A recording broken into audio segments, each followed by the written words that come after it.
भौणी माने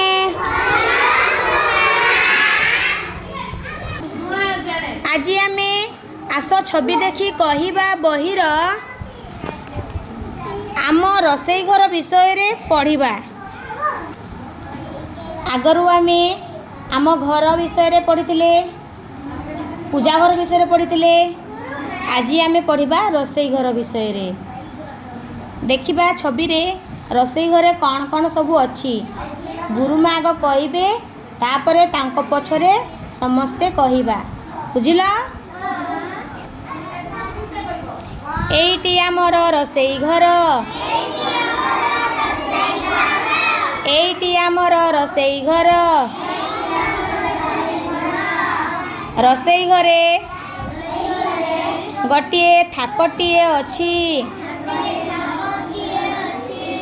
थाकरे थाली, plate, cup, glass, गिना रखा होइछि। रोसई घरे फूलकोबी, गाजर, आलू, बिलाती बाइगण परिबा रखा होइछि। भौणीटिए छिड़ा होई हातरे चामचटिए धरी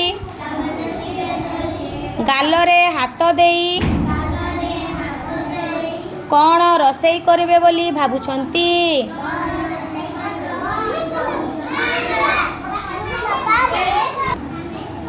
देखिल रोसई घर कौन कौन जिनस अच्छी। तापरे आउ कौन कौन जिनस अच्छी देख। एटा कौन गैस चूल्हा।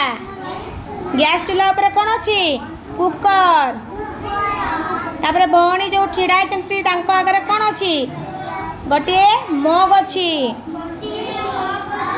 तापरे छुरी, चामच, थाली ऊपर कौन कौन अच्छी देख। थाली ऊपर गोटे ग्लास आ दुईटी गिना रखा होइछि ना। जानी पारिल एबे एइटी हमर कोन को घर रोसई घर। एमती छवि देखी कि घरे अभ्यास करिवो।